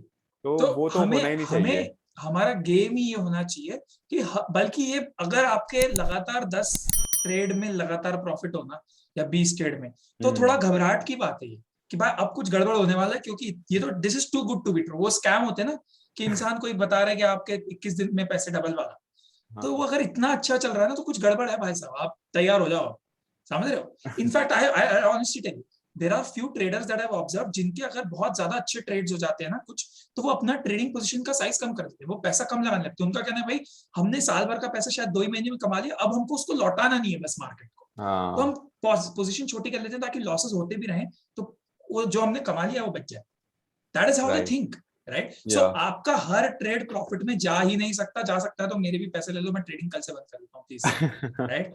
Almost everybody loses money some और द अदर टाइम, पर द गेम इज कि आप उसको एक इंडिविजुअल ट्रेड के जैसे ना देखो, आप उसको लॉन्ग टर्म जैसे देखो कि मैं 1000-5000 ट्रेड करूंगा तो नेट नेट मेरे को पैसा बनना चाहिए, right? So almost all the retailers loose money most of the times, only sometimes they will make money, it should just be more than what you lose, that's all, right? अब देखो, अब मैं एक बात बताता हूँ, ये जो ट्रेडिंग है ना, चाहे क्रिप्टो हो, चाहे ये स्टॉक मार्केट हो, चाहे करेंसी, कैसा भी कोई भी मार्केट हो, इसमें ना this is fortunately unfortunately again made for institutions. अगर आप देखो तो फाइनेंस की, देखो एक बात है, फाइनेंस की जो फील्ड है ना, हर फील्ड किसी ना किसी को दिमाग में रख के डिजाइन होती है। जैसे मार्केटिंग जो है वो कंज्यूमर्स को लेकर डिजाइन होती है, राइट? क्योंकि आपको अल्टीमेटली किसी कंज्यूमर को बेचना है, किसी हमारे जैसे आदमी को बेचना है। आप कार बेच रहे हो, मोबाइल बेच रहे हो, कुछ भी बेच रहे हो, आपको एक इंसान को बेचना है। तो जो उसकी दुनिया है, वो जो शॉप्स होती हैं वो रेसिडेंशियल एरियाज में होती है, क्योंकि वो कंज्यूमर के पॉइंट ऑफ व्यू से, राइट? पर जो फाइनेंस की दुनिया, आप किसी इन्वेस्टमेंट बैंक को किसी रेसिडेंशियल एरिया में कभी नहीं पाओ। ये मैं एक छोटा एग्जांपल ले रहा हूं, पर the idea here is that अब हम लोग रिटेलर्स खुद से ट्रेडिंग करने लगे, पर ओरिजिनली फाइनेंस और ट्रेडिंग की दुनिया रिटेलर्स के लिए बनी ही नहीं है। It is designed structurally for institutions to trade, for banks, for hedge funds, for retailer, for उनके लिए मॉडर्न ट्रेडिंग सिस्टम्स। इंडिविजुअली पहले ऐसा चावल दे के गेहूं खरीद रहे और मतलब कमोडिटी ट्रेडिंग वगैरह जो वहां होती थी ना, क्या बोलते हैं, मतलब ऐसे पहले फिजिकली होती थी ना ट्रेडिंग एक्सचेंज में जाके, वो अलग बात है। हाँ, नहीं बाटर नहीं, मतलब उसके बाद थोड़ा और आगे अच्छा, मतलब जो जब फिजिकली नहीं, हाथ वो घंटा बजा बजा के ट्रेड होता था, वो जो था वो तो भी थोड़ा रिटेलर फ्रेंडली था। ये तो technology has made it only and only for institutions. मैं बताता हूँ क्यों। मार्केट में एक छोटा स्टैटिस्टिक्स देता हूँ। अगर हम डेली ट्रेडिंग वॉल्यूम की बात करें, है ना, अगर कल सुबह, मतलब कल येस्टरडे, सर सुबह नहीं, कल पूरे दिन में 100 करोड़ रुपए अगर ट्रेड हुए, फॉर एग्जांपल, वैसे तो billions and thousands of crores are traded, पर अगर मान लो कि 100 करोड़ रुपए ट्रेड हुए, उसमें से 3-4 करोड़ रुपए जो है ना, वो हमारे जैसे रिटेलर्स सब मिला के ट्रेड करते हैं, और बचा हुआ 97-96 करोड़ जो है वो कुछ गिने चुने इंस्टीट्यूशंस ट्रेड करते हैं। गिने चुने मतलब वो भी हंड्रेड्स ऑफ देम, बट हम तो लाखों है ना, उनके आगे तो हंड्रेड्स गिने चुने ही होगा। करेक्ट। तो मेजॉरिटी, मतलब overwhelming majority, 97, 96, 95% of the trading volumes every single day in all markets are created by institutions, hedge funds and all that, and retailers make a small part। और इसका लॉजिकल रीजन भी है। इसका logical reason ये है कि market को move कराने के लिए इंस्टीट्यूशंस का बड़ा ही पैसा चाहिए। आप ये बात समझो, अगर बिटकॉइन को 1-2% भी बढ़ना है तो किसी बड़े इंस्टीट्यूशन को 50 मिलियन 20 मिलियन डॉलर का बाइंग करना पड़े। मतलब किसी इंस्टीट्यूशन, मतलब एक नहीं है, अ ग्रुप ऑफ इंस्टीट्यूशंस, कोई एक इंस्टीट्यूशन गाइस ऐसा नहीं कर सकता, ठीक है? मतलब समझो ये बात, एग्जांपल देने के लिए मैं बता रहा हूँ कि किसी ग्रुप ऑफ इंस्टीट्यूशंस को 50 मिलियन 100 मिलियन 20 मिलियन से बाय करना पड़ेगा, तब बिटकॉइन 5-7% या जितना भी परसेंट, मतलब अलग अलग एसेट क्लासेस के साइज पे डिपेंड करता है कितना मूवमेंट आएगा, पर बड़ा मूवमेंट है। हमारे 1 लाख रुपए 2 लाख रुपए से मार्केट में 0.01% मूवमेंट भी नहीं आएगा। आप समझ रहे हो? इसलिए मार्केट का जो फंक्शनिंग है, जो मूवमेंट है, वो इंस्टीट्यूशनल कैपिटल से ही आता है, और क्योंकि उससे मूवमेंट आता है, उसी से एक्सचेंजेस को अपना ब्रोकरेज मिलता है, इसलिए एक्सचेंजेस ने उसका सिस्टम भी इंस्टीट्यूशंस के हिसाब से बनाया। करेक्ट। और इंस्टीट्यूशंस जो है, अब समझो, अब ये इंस्टीट्यूशन के लिए बना हुआ मार्केट है, तो जब अब ये जो इंस्टीट्यूशंस है, ये जब ट्रेड करते हैं, है ना, अब देखो गेम उनके फेवर में है, उनके लिए डिजाइन्ड, इनफैक्ट फेवर में क्या उन्हीं का है गेम, राइट? तो क्या वो हमसे, अब मैंने बहुत लोगों को सुना है ऐसा, एक ना लोग बात बोलते हैं, कह रहे वो तो पता है कोई बड़े किसी वेल ने या फिर किसी हेज फंड ने ब्रो, मतलब पता है स्टॉप लॉस हंटिंग कर दी, या फिर क्या बुल ट्रैप, ऐसे बहुत नाम सुने मैंने, बुल ट्रैप लगा दिया, स्टॉप लॉस हंटिंग कर दी, और मेरे को फंसाने के लिए आ गए थे वो, और नहीं तो मैं तो पैसे कमा रहा था, वो तो बुल ट्रैप था, नहीं तो मैं तो पैसे कमा रहा, राइट? अरे भाई, वो जो इंस्टीट्यूशन है ना, वो दूसरे इंस्टीट्यूशन से फाइट कर रहा है। Whenever institution enters, अगर कोई इंस्टीट्यूशन बोल रहा हूँ मैं, नाम लेते हैं, चलो एक नाम लेते हैं, कोई हेज फंड है, जैसे बहुत बड़े बड़े इन्वेस्टमेंट बैंक्स होते हैं, राइट, या फिर इंडिया में जो हमारे बैंक्स हैं जिनमें हमारे अकाउंट्स होते हैं, उनकी भी ट्रेडिंग सर्विसेज होती है ना, मतलब उनमें भी आप स्टॉक ब्रोकिंग सर्विसेज होती है, राइट। सो इंस्टीट्यूशंस को मतलब ये सब, जैसे हमारे जो बैंक्स हैं या फिर हमारे जो ये हैं अपना क्या बोलते हैं स्टॉक मार्केट के बड़े बड़े म्यूचुअल फंड कंपनीज हैं, इनको इंस्टीट्यूशंस बोलते हैं। मतलब अगर आप जिनमें भी आपका मतलब जिसमें भी आपका सेविंग्स अकाउंट है, वो हर कंपनी जो है वो किसी न किसी तरह की स्टॉक ट्रेडिंग सर्विस प्रोवाइड करती है, राइट। तो वो सब इंस्टीट्यूशंस है। जब वो इंस्टीट्यूशंस ट्रेड करने आते हैं तो वो दूसरे इंस्टीट्यूशन से फाइट कर रहे होते हैं, उनका आपसे कोई लेना ही देना नहीं है। मैं बताता हूं क्यों। क्योंकि देखो, ये सोचो कि आप एक, मान लो आप एक आईसीआईसीआई बैंक को फॉर एग्जांपल, अगर आप एक स्टॉक मार्केट का एग्जांपल लेते हैं, क्योंकि क्रिप्टो के शायद हेज फंड्स के बारे में लोगों को नहीं पता होगा, तो हम एक लेते हैं, आप एक आईसीआईसीआई बैंक को, ठीक है, आप स्टॉक ट्रेडिंग मतलब स्टॉक वो आप मतलब ब्रोकर, ठीक है, या आपका खुद का एक वो जो वेल्थ मैनेजमेंट है, आप ट्रेडिंग सर्विस प्रोवाइड करते हो राइट क्लाइंट्स को। अब जब आप ट्रेड कर रहे हो, आप लेके बैठे हो 15,000 करोड़ रुपए, ठीक है, आपको बाइंग ऑर्डर डालने हैं 15,000 करोड़ के। सही इमेजिनेशन। तो हाँ, फॉर इमेजिनेशन, और ये छोटा अमाउंट है, बाय इससे ज्यादा ही होता है एक दिन का ट्रेडिंग वॉल्यूम, ओके ठीक है, हाँ ये छोटा अमाउंट है, इससे ज्यादा ही, मतलब नेट ट्रेडिंग बोल रहा हूँ, एक ऑर्डर नहीं, to and fro, buy sell करके बहुत हो जाता है, ठीक है। तो अगर आपको 10-15 हजार करोड़ रुपए का ट्रेडिंग करना है, billions of dollars of trading volume, तो आप तो सामने वाले कोटक, एक्सिस, स्टैंडर्ड चार्टर्ड या फिर जेपी मॉर्गन से ही कर पाओगे ना। आप नितिन, और देखो आपका 15,000 करोड़ का ट्रेड तो सुमनेश के 2 लाख रुपए के ट्रेड से फिल भी नहीं होगा भाई। आपने तो फाइट ही मारनी है सामने वाले कोटक या फिर किसी दूसरे मतलब बैंक से, इन्वेस्टमेंट बैंक से, किसी हेज फंड से, कोई जो वेंचर कैपिटल फर्म्स जो मतलब पब्लिक मार्केट में भी काम करती, उनसे, राइट। क्योंकि आपका तो इतना बड़ा क्वांटिटी है कि रिटेलर सारे मिल जाए तो आपका अकेले का ऑर्डर भर नहीं पाएंगे भाई। उसको बाय करना है तो सामने उतनी क्वांटिटी को सेल भी करना चाहिए ना। अगर सामने वाला 15,000 करोड़ का बाय कर रहा है, तुम आए हो कह रहे हो हमारे पास 3 करोड़ रुपए है भाई, खरीदना है तो खरीद ले, तो उसके तो हाँ, उसका तो सामने जितने बाइंग वो कर रहे हैं उतने सामने सेलिंग भी होनी चाहिए। हम लोग सेलिंग कर ही नहीं पा रहे उतनी जितनी वो खरीद रहे हैं, या वाइस वर्सा, अगर हम खरीद रहे तो उनकी सेलिंग जितने हम मैच ही नहीं कर पा रहे। So institutions are fighting other institutions. वो एक दूसरे की, जैसे मैंने आपको अभी थोड़ी देर पहले बोला कि 10 लोग अगर मार्केट में आए तो सारे वो जीरो सम गेम है, मतलब एक को कमाना है तो दूसरे को लॉस करना पड़ेगा, तो वो एक दूसरे के पॉकेट से पैसे छीन रहे हैं। आप समझो ट्रेडिंग का गेम ये है कि ऐसे समझो, रोज सुबह सारे उठे, एक दूसरे की पॉकेट से पैसे छीन रहे हैं, एंड में जिसके पॉकेट में सबसे ज्यादा पैसे हैं वो बढ़िया है, जिसके में कम है उसको लॉस होता है, सिंपल गेम है। तो इंस्टीट्यूशंस एक दूसरे की पॉकेट में हाथ मार के पैसे छीन रहे हैं। हमारी तो पॉकेट ही इतनी बड़ी नहीं कि उनको उसमें इंटरेस्ट, आप समझ रहे हो, राइट। और दैट्स वाई जब हम बोलते हैं कि कोई बड़े वेल ने, कोई बड़े किसी बड़े बैंक ने, किसी बड़े इन्वेस्टमेंट बैंक ने हमारी स्टॉप लॉस हंटिंग हो गई, या फिर बुल ट्रैप हो गया, या मार्केट में किसी तरह का वो हो गया, गड़बड़ी हो गई, वो इंटरेस्टेड ही नहीं है हम उनको, मतलब वो इट्स नॉट इवन कि वो अच्छे इंटेंशन वाले हैं कि उनका इंटेंशन खराब भी हो तो वो खराब इंटेंशन कहीं और यूज करेंगे तुम्हारे में, मतलब they are not even, our existence is not worthy for them. That's the point, unfortunately, to be very frank, right? And that's why जब हम देखते हैं कि हमारे अगेंस्ट प्राइस चला गया, अचानक क्रैश आ गया, अचानक पंप हो गया, राइट, वो इंस्टीट्यूशंस एक दूसरे से लड़ रहे हैं और हम क्रॉस फायर में मर रहे हैं। आप समझो ऐसा है, पुराने जमाने का एग्जाम्पल लेते हैं, एक कहीं अकबर और एक दूसरे महाराणा प्रताप, दोनों की सेनाएं लड़ रही हैं और बीच में जो गांव आ गए वो बेचारे बेफालतू में मर रहे हैं। हम वो बेफालतू में मरने वाले लोग, हमारे से किसी को लड़ना नहीं, ना अकबर को लड़ना है ना महाराणा प्रताप को, वो तो आपस में लड़ रहे हैं, हमारा गांव बीच में फालतू में आ गया तो हम मर गए, सिंपल।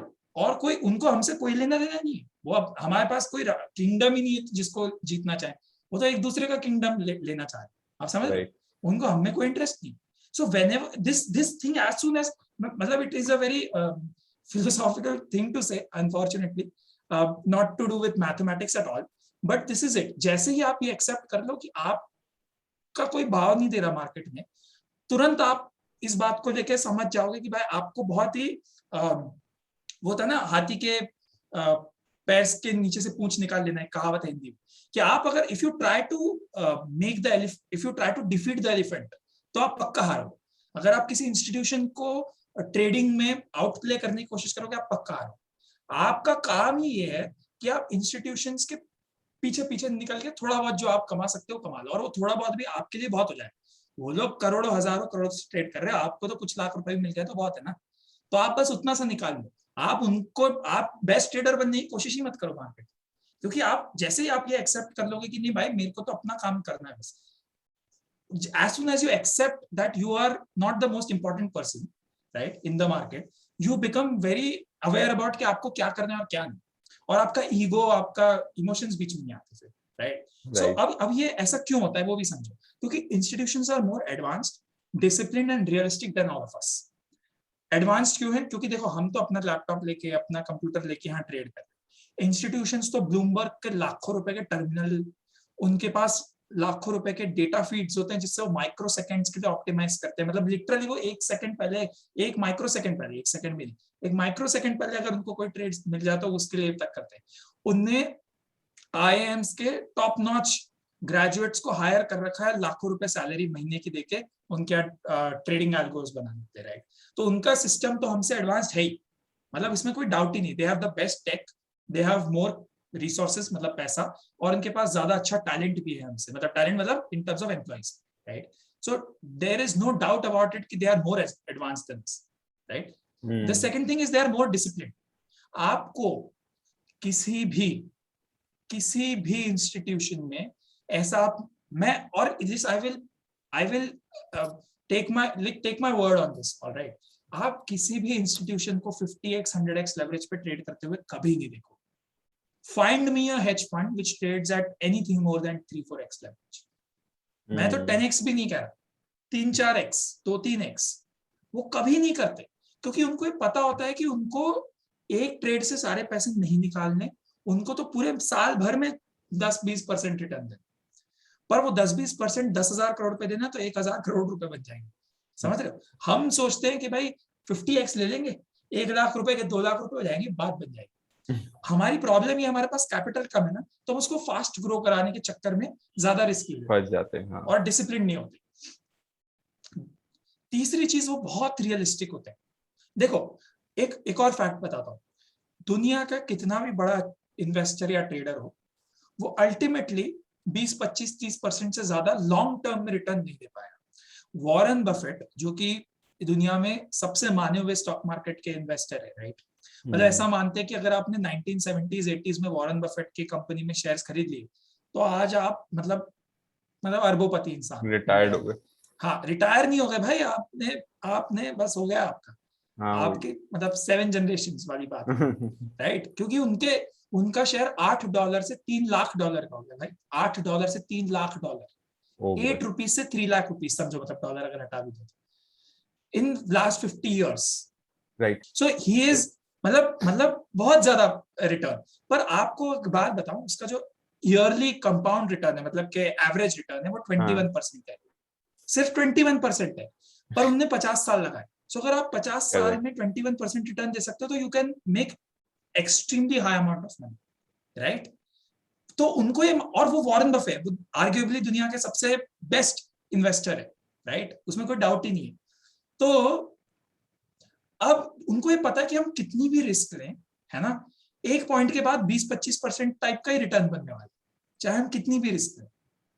इसीलिए वो रिस्क कम लेते हैं, क्योंकि उनको पता है ज्यादा लेके भी अल्टीमेटली मिलने तो उतना ही वाला है, तो रिस्क वो कम लेते हैं। इसीलिए वो हमसे एडवांस है, क्योंकि मैंने बताया कि उनके पास रिसोर्सेज ज्यादा है, टैलेंट ज्यादा है, वो डिसिप्लिन्ड है, जैसा मैंने बताया, वो लेवरेज आप बहुत कम देखोगे कंपैरेटिवली, क्योंकि वो लॉन्ग टर्म गेम खेल रहे हैं, वो सालों से देख रहे हैं इसको, राइट। और वो बहुत रियलिस्टिक है, उनको मालूम है एक पॉइंट के बाद एवरेज रिटर्न सबका ऑलमोस्ट सेम आने वाला है, तो मतलब सेम, मतलब थोड़ा बहुत ऊपर नीचे, but more or less bracket, उसी range, and that's why they don't take too much risk, because उनको पता है कि भाई ज्यादा रिस्क लेके ज्यादा रिटर्न मिलेगा, ऐसा जरूरी नहीं, तो रिस्क भी कम है। और मेरे ख्याल से आपको क्या करना है, हाँ, पेशेंस का भी काफी इंपॉर्टेंट रोल है। पेशेंस का, तो पेशेंस मतलब पेशेंस और डिसिप्लिन, कि आपको ये पता है कि यार मेरा 5% मिल गया, मैं खुश, मिल सकता है 1000% भी, लेकिन ठीक है, मैं खुश। हाँ, you should know your dream. Right, exactly. So that's why I am saying कि हम इंस्टीट्यूशंस की इतनी डिटेल में क्यों बात कर रहे हैं, क्योंकि एक तो जैसा मैंने बोला, इंस्टीट्यूशंस ही ज्यादातर पैसा कमाते हैं, मैंने स्टार्टिंग में ही बोला कि रिटेलर ज्यादा पैसा नहीं कमाते, इंस्टीट्यूशन ज्यादातर पैसा कमाते हैं। दूसरी बात, ये मार्केट भी इंस्टीट्यूशंस के हिसाब से डिजाइन्ड है, ठीक है। तीसरी बात, वो हमसे बेटर है, डिसिप्लिन्ड भी है और रियलिस्टिक भी है, राइट। तो फिर हम क्या करें, हम तो फिर मतलब हम वो क्या सब करें, मैं क्या करूं सर्वगुण फिर, संपन्न जॉब है। छोड़ दूं? नहीं, हाँ मैं हाँ नहीं, फिर मैं क्या करूं, जॉब छोड़ दूं वाला वो हाँ जो है ना, वैसा वाला हाँ, है। मैं क्या करूँ, तो आप क्या नौकरी करो, आपका as a trader on a trading psychology front, आपका स्टार्टिंग पॉइंट सबसे अच्छा है, यू इमिटेट इंस्टीट्यूशंस। आपकी राइट। कोशिश ये होनी चाहिए कि आप इंस्टीट्यूशंस जैसे सोचने, पैसा तो हमारे पास उतना नहीं है, हमारे सिस्टम्स भी उतने अच्छे नहीं, पर अगर आप उनके थॉट प्रोसेस को इमिटेट करो, that's your best starting point, right. And that's why we went so much into detail about how institutions think, how they work, right, क्योंकि आपको उनके जैसे सोचने की कोशिश करनी है।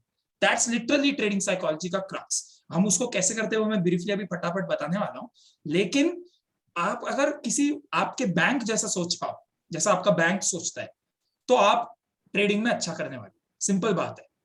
सोचता है, करता नहीं है, वो करते तो जो है वो हम नहीं कर सकते, हमारे पास लाइसेंस वाइसेंस नहीं है उनके जैसा, राइट। बट सोचना, राइट ना, thought process of the institutions, right, फटाफट समझते हैं कि वो उनका थॉट, ये तो मैंने बता दिया कि आपको उनके जैसे सोचना है। अब उनको कुछ bullet points on how they think, right. पहला चीज, उनकी टेक्निक बहुत ऑब्जेक्टिव्स होती है, गट फीलिंग पे ट्रेडिंग नहीं करते वो। मैं इसलिए बता सकता हूँ क्योंकि मैंने कुछ कंपनीज में काम किया हुआ है जो इस तरह के म्यूचुअल फंड्स वगैरह, you know, they it was a mutual fund company and stuff. मेरे बहुत सारे दोस्त हैं जो अलग अलग बैंक्स में, इन्वेस्टमेंट बैंक्स में काम करते हैं। किसी के यहाँ भी किसी भी तरह के गट फीलिंग पे काम नहीं होता। अगर किसी चीज को आप बैक टेस्ट नहीं कर सकते, आप उसको प्रूव नहीं कर सकते मैथमेटिकली, तो उस टेक्निक को वो यूज ही नहीं करते। आपको पहले से, जैसा मैंने शुरू में भी बताया, कि आपको पता होना चाहिए एंटर करने से पहले कि आपको कहाँ एंट्री करना है, कहाँ लॉस करना है। बेसिकली हमेशा एक बहुत अच्छा ट्रेडिंग सिस्टम लेके ही ट्रेड करते हैं।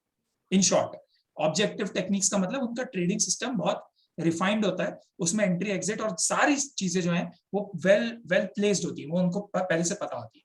कभी भी किसी भी फीलिंग, इमोशन या गट फीलिंग पे वो लोग काम नहीं करते, ठीक है। दूसरी चीज, it needs to be scalable and replaceable. Scalable का क्या मतलब है, हम बहुत बार ट्रेड करते हैं और हम ये सोचते हैं, जैसे आर्बिट्राज जो है, फॉर एग्जांपल, एक एग्जांपल देता हूँ क्योंकि हम लोग काफी कर चुके हैं पहले, राइट। सो आर्बिट्राज जो है, एटलीस्ट नैमिश काफी करता है, मुझे आपका नहीं पता आप करते हो कि नहीं, पर आर्बिट्राज जो है, राइट, वो मतलब उतना स्केलेबल नहीं है क्रिप्टो मार्केट में एक पॉइंट के बाद, क्योंकि आप 1 लाख से तो ट्रेड कर सकते हो, पर क्या आप 100 करोड़ से आर्बिट्राज कर पाओगे, मुश्किल है, उतनी लिक्विडिटी नहीं होती, राइट। तो काफी बार क्या होता है कि आप जब भी ट्रेडिंग करते हो, राइट, तो आपको ये देखना होता है कि भले आपके पास पैसे कम है, ठीक है, पर आपको करना तो वो है ना जो इंस्टीट्यूशंस करते हैं जिनके पास बहुत पैसे, तो आपको सोच वैसी रखनी पड़ेगी कि वो बड़े पैसे वाली। आप अगर अपने लेवल पे सोचते रहोगे तो आप वो नहीं आप ट्रेडिंग कर पाओगे, पर आप उनके जैसी नहीं कर पाओगे, और उनके जैसी करना ये इंपॉर्टेंट है वो फॉर है, रीजंस। ये धंधा हाँ धंधा करना है ना, तो सुनेश भाई बड़ा ही करना। हाँ, एग्जैक्टली ठीक है, नहीं, आप करो छोटा ही, आप भले 1 लाख रुपए से ट्रेड, मतलब पर सोच, आपकी हाँ आपकी टेक्निक्स वैसी होनी चाहिए जो 1000 करोड़ पे भी करेक्ट, लग सके, क्योंकि अगर वो नहीं लगेंगी तो वो, अब जैसे एक बात बताओ, इसका एक छोटा एग्जांपल देता हूँ। अगर कोई छोटा शिट कॉइन है जो कुछ सतोशीज में ट्रेड हो रहा है, जिसमें लिक्विडिटी वॉल्यूम्स भी कम है, ठीक है, इंस्टीट्यूशन उससे कभी, कोई बैंक, कोई हेज फंड उससे कभी ट्रेड नहीं करेगा। क्यों नहीं करेगा? क्योंकि उसको पता है कि भाई मैंने बाय कर लिया और दूसरी साइड वॉल्यूम नहीं हुआ ना, तो मेरे को एग्जिट नहीं मिलेगा, मैं अटक जाऊंगा, राइट। तो अब भले आपके पास पैसा कम है, आप उसको ट्रेड कर सकते हो, पर आपको नहीं करना चाहिए। क्यों? क्योंकि अगर इंस्टीट्यूशन बाय नहीं करेगा तो कॉइन के बढ़ने के चांसेस वैसे भी कम है। जैसा हमने बताया, सिर्फ इंस्टीट्यूशंस के ही पास पैसा होता है किसी कॉइन को या किसी क्रिप्टो को या किसी स्टॉक को बढ़ाने या मूव करने का। मार्केट मूविंग मनी सिर्फ इंस्टीट्यूशंस के पास है, हमारे पास है नहीं। अब क्योंकि उसमें वॉल्यूम कम है तो इंस्टीट्यूशन एंटर करेंगे नहीं, तो आप बाय कर भी लो, भले आपको लिक्विडिटी की प्रॉब्लम नहीं है, आप बाय कर भी लो तो भी वो बड़ा मूवमेंट देगा नहीं, क्योंकि इंस्टीट्यूशंस के लिए वो फेवरेबल नहीं। तो आपका जो फिल्टरिंग क्राइटेरिया है उसमें कॉइन अपने आप रिजेक्ट हो जाना चाहिए। ये भी आपके ट्रेडिंग सिस्टम का काम है, क्योंकि वो स्केलेबल नहीं इंस्टीट्यूशन से। दूसरी चीज, रिप्लेसेबल हो। मतलब देखो, ट्रेडिंग में क्या होता है कि हम तो अकेले कर रहे हैं, है ना। अब लेकिन जब कोई बैंक है, कोई हेज फंड है, उसमें तो एक एम्प्लॉय ट्रेड कर रहा है, राइट। एक हेज फंड मतलब क्या, कोई दीवारें थोड़ी ऑफिस की खुद ट्रेड करती है, वो तो इंसान करता है, राइट, सम एम्प्लॉय। और एम्प्लॉयज तो स्विच करते रहते हैं, कोई एक कंपनी से दूसरी कंपनी चला जाता है, राइट। तो जो ट्रेडिंग टेक्निक है वो ऐसी होनी चाहिए कि वो रिप्लेसेबल हो, इन द सेंस कि कोई आदमी अगर जॉब छोड़ के चले जाए, ठीक है, तो दूसरा इंसान जब उसकी जगह आए तो आप उसको इजीली सिखा पाओ। पर्सन अब ये इतना डिपेंडेंट important- होनी चाहिए। एग्जैक्टली, पर्सन इंडिपेंडेंट होनी चाहिए। हाँ मतलब कि अगर वो ट्रेडिंग टेक्निक आपके ऊपर है बाय एनी फॉर्म, अगर आप उसको राइट दूसरे को नहीं समझा सकते और वो उतनी एफिशिएंसी से ट्रेड नहीं कर सकता, तो आपकी ट्रेडिंग टेक्निक में कुछ गड़बड़ है। क्यों? क्योंकि ये सोचो कि वो टेक्निक इंस्टीट्यूशन यूज नहीं करने वाला, क्योंकि भाई वो तो अगर उनने कोई टेक्निक बनाई, उसमें उनने 500 करोड़ रुपए डाल दिए, मतलब उस इंसान को, मतलब उस डेस्क ने 500 करोड़ रुपए की ट्रेडिंग करना शुरू करी, वो आदमी अपनी 2 लाख रुपए एक्स्ट्रा सैलरी के चक्कर में दूसरी जगह चला गया, इनके तो 500 करोड़ अटक जाएंगे। राइट, तो वो ऐसी ही ट्रेडिंग टेक्निक यूज करेंगे जो एक ने छोड़ दिया तो दूसरे को ट्रेन कर पाए, मतलब उनकी कंपनी की ट्रेनिंग हो, ओरिएंटेशन हो और उसको सिखा पाए। अगर वो ट्रेडिंग टेक्निक आप पे डिपेंडेंट है, राइट, यानी वो ऑब्जेक्टिव नहीं है, other way of saying it is it's not objective, तो फिर वो बात नहीं बनेगी। It has to be replaceable, right, आप रिप्लेसेबल होना चाहिए। तीसरी चीज, it should be non emotional business activity. बहुत सारे लोग इसको थ्रिल जैसे देखते हैं, उनको 50x 100x लेवरेज मतलब ऐसे वीडियो गेम जैसे चल रहा है, राइट। वेराज उनका सिंपल काम है, उनका कहना है भाई हमको लोग म्यूचुअल फंड्स में SIP के थ्रू पैसे देते हैं, हमको उस पर रिटर्न बना के देना है, ठीक है, हमको उस पर रिटर्न बनाने के बदले अपना फीस मिलता है, कमीशन मिलता है, ठीक है, और हमको 20-25%, 30%, 40% साल का बना। आप ये सोचो, एक एग्जांपल देता हूं आपको, अगर आपका मैनेजर कहे, ठीक है, कि भाई कल सुबह मीटिंग के पहले मेरे को रिपोर्ट बनानी एक, और वो रिपोर्ट मेरे को आज शाम तक मेरे टेबल पे चाहिए, ठीक है, तो क्या आप उसको लेके बड़े थ्रिल्ड हो गए कि वाह यार आज तो क्या रिपोर्ट बनाऊंगा यार, आज में मतलब हो ही जाए? क्या आप बहुत थ्रिल्ड हो गए? क्या बहुत एंग्शियस हो गए? क्या आप ये सोचोगे कि मैं तो चाय पीने जाऊंगा वहां आइडिया सोचूंगा? राइट, हम नहीं करते। हमारे लिए वो एक regular day to day job है, हम सोचते हैं कि यार फटाफट खत्म करो इसको अपने हिसाब से, राइट, और फिर हम जाएंगे जल्दी ऑफिस से घर, राइट। हम उसको लेके हमारे कोई फीलिंग्स अटैच नहीं होती, हम कोई ऐसे मतलब कुछ सोचते नहीं है उस बारे में, वो हमारा काम है, that's our job, right. For traders who are working in institutions, that's also their job. उनके इमोशंस नहीं आते, वो थ्रिल्ड नहीं होते, वो एक्साइटेड नहीं होते। अगर ट्रेडिंग से आपको एक्साइटमेंट हो रहा है तो आप ट्रेडिंग सही नहीं कर रहे, सिंपल बात है। It should be boring, that's the point. क्योंकि जो वहां पे आपके अगेंस्ट सामने ट्रेड कर रहा है, आप जब ट्रेड कर रहे हो 97% टाइम्स आपके सामने इंस्टीट्यूशन होने वाला है, जैसा मैंने बोला, क्योंकि 97% टाइम्स वॉल्यूम्स, 97, 98, 95 जो भी परसेंट वॉल्यूम्स इंस्टीट्यूशंस के होते हैं। सो 95% चांसेस है कि आपके सामने कोई इंस्टीट्यूशनल ट्रेडर ट्रेड करने वाला है, मतलब कोई एक बंदा है, आप तो अपने घर से बड़े एक्साइटमेंट में कॉफी लेके ट्रेड कर रहे हैं, पर सामने कोई बंदा है जो अपने ऑफिस में टाई वाई लगा के ट्रेड कर रहा है, समझ रहे हो? तो वो बिल्कुल थ्रिल्ड नहीं है, वो आराम से वो कह रहा भाई जल्दी हो जाए खत्म, बस मजा है, मैं घर जाऊंगा अपने। आप लगे हो खुशी मनाने में, आपने थोड़े पैसे कमा लिए। सो अगर आप इमोशनल हो उसको लेके, अगर वो आपके लिए डे टू डे जॉब जैसा नहीं, तो आप गड़बड़ कर रहे हो, क्योंकि उनके लिए नहीं है, वो उनका जॉब है। नेक्स्ट बात है unaffected bye outcome of a single trade. हमारे क्या होता है, हम हर ट्रेड को लेते समय सोचते हैं बस यही बेस्ट ट्रेड होना चाहिए, जो आपने अभी बताया, राइट। आपको लगता था कि मैं लॉस में ना निकलूं, राइट। आप अगर किसी भी ट्रेड को लेके ये सोचोगे कि मेरे को इसी में पैसे बनाने, तो आप बहुत ज्यादा रिस्क लेने के लिए तैयार हो जाओगे। आप अपने ब्रेन को कन्विंस कर लोगे कि ये ट्रेड बेस्ट होगा, अगर इसमें पैसे डबल हो गए, है ना, तो भाई फिर रिस्क भी तो उस हिसाब से लेनी पड़ेगी। पर पॉइंट ये है 99% कन्फर्मेशन बायस भी ऐसी केसेस में सबसे ज्यादा एग्जैक्टली कन्फर्मेशन बायस, कि आप अगर आप अपने दिमाग को ये बताओ कि ये तो मेरे लाइफ का बेस्ट ट्रेड होने वाला है, या ये तो इसमें तो कम से कम पैसे डबल होने चाहिए, या 50% या 30% रिटर्न मिलना चाहिए, तो आप अपने ब्रेन को कन्विंस कर दोगे कि यार अब देख अच्छा रिटर्न चाहिए तो भाई रिस्क तो लेना पड़ेगा, है कि नहीं? जबकि पॉइंट वो नहीं है। पॉइंट ये है कि बॉस आपका बेस्ट ट्रेड आपको पता नहीं होगा, हाइंडसाइट में पता चलेगा। आप साल भर बाद देखोगे ना, जब अपने पिछले 1 साल के ट्रेड, तब आपको पता चलेगा कि अरे इसमें 40% रिटर्न मिला है, क्या बढ़िया ट्रेड, समझ रहे हो? अगर आपको करते समय पता चल रहा है कि आपका बेस्ट ट्रेड हो सकता है, तो आप गड़बड़ कर, वो बाद में पता चलना चाहिए। That's the whole point, right. If you understand it on the go while you are doing it, then you are doing it wrong, right. And that is why, और जैसा मैंने अभी थोड़ी देर पहले बताया, उनको पता है नेट रिटर्न सेम ही मिलने वाला है बॉस, 20 से 30% के बीच में, तुम कितना भी रिस्क लो। And that is why they want to take lesser and lesser risk. और इसलिए उनको ये लगता है कि देखो ये हम जो ट्रेड ले रहे हैं ना, इसमें प्रॉफिट हो या लॉस कोई फर्क नहीं पड़ता। साल के एंड में, करियर के एंड में जब हम देखेंगे, तब हम नेट प्रॉफिट बनाए कि नहीं, और वो प्रॉफिट 20-25% हुआ कि नहीं, बस। एक इंडिविजुअल ट्रेड से कोई फर्क नहीं। इट्स लाइक दिस कि आप घर बना रहे हो, ठीक है, आपने उसमें एक इंडिविजुअल ईंट में कितनी ज्यादा सीमेंट लगाई, उससे फर्क नहीं पड़ता, राइट। बस इतनी कम मत लगाना कि दीवार गिर जाए, बस बेयर मिनिमम होना चाहिए, समझ रहे हो? बाकी उसमें ही सारी सीमेंट लगाने से कुछ हासिल नहीं होगा, सीमेंट कम पड़ेगी बस, right? So in your house of building your trading system, a single trade is just a brick, right? So आप जब उसको ट्रेड कर रहे हो तो आपको सिर्फ ऐसा सोचना चाहिए कि ये ईंट खराब भी हुई, मान लो इसमें थोड़ी सीमेंट कम भी लग गई, कोई फर्क नहीं पड़ता, पूरी दीवार ओवरऑल मजबूत होनी चाहिए बस। मैं आर्किटेक्ट वालों गुस्सा मत हो जाना मेरे पे, मैं इसे अपने अंदाज से बोल रहा हूँ, है ना, हो सकता है गलत बोल रहा हूँ, बट द आइडिया इज कि unless and until it's so bad कि just messes up your entire wall, दीवार कमजोर हो जाए, तब तक सब सही है, राइट? उसको ऐसे देखो कि भाई ओवरऑल कुछ दीवारें अच्छी, मतलब कुछ अच्छे से बनेगी, कुछ नहीं बनेगी, नेट रिटर्न अच्छा होना चाहिए, नेट दीवार सुंदर दिखनी चाहिए, बढ़िया बननी चाहिए, that's all. So that is how institutions think, right? Now this is the last part and this I think is मतलब मोर और लेस रिलेटेड।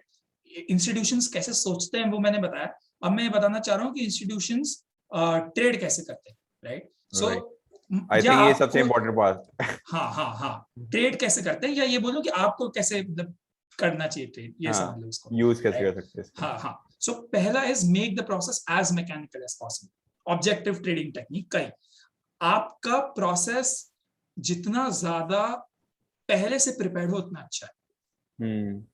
आपको उसको it should get boring after a point, मैं सही बता रहा हूँ, अब मैं अपने खुद ही के ट्रेडिंग सिस्टम से बोर हो चुका हूँ, मेरे को ये लगता है हाँ फिर क्या है, फिर ब्रेकआउट आ जाएगा, फिर बाय कर लेंगे, क्या है कुछ खास नहीं, पर that makes me money, so I continue to stick with it, right? So वो प्रोसेस जितना बोरिंग, स्लो और जितना ज्यादा नॉन अनएक्साइटिंग हो उतना बढ़िया, राइट? मैकेनिकल बनाओ।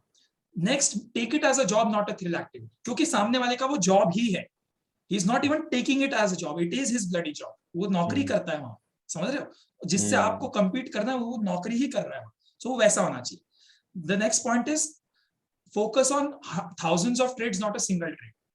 क्यों?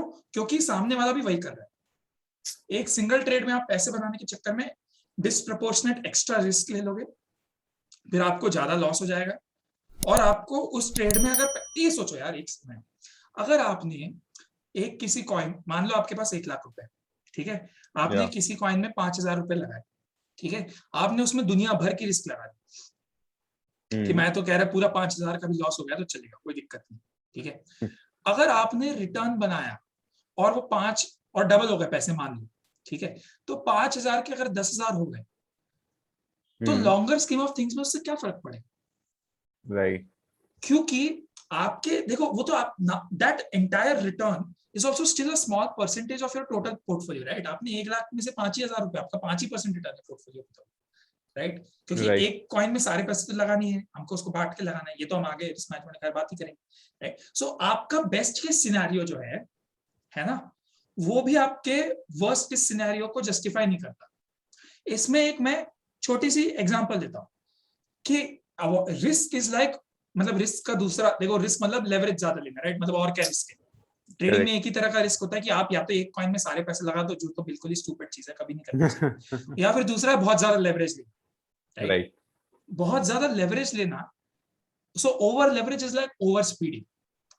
आप गाड़ी चलाते हैं, ओवर स्पीडिंग करते हैं, आप 10 बार टाइम पे कहीं पहुंच जाओगे, 11वीं बार मर जाओगे। All those 10 times being on time was not worth dying the 11th time, right?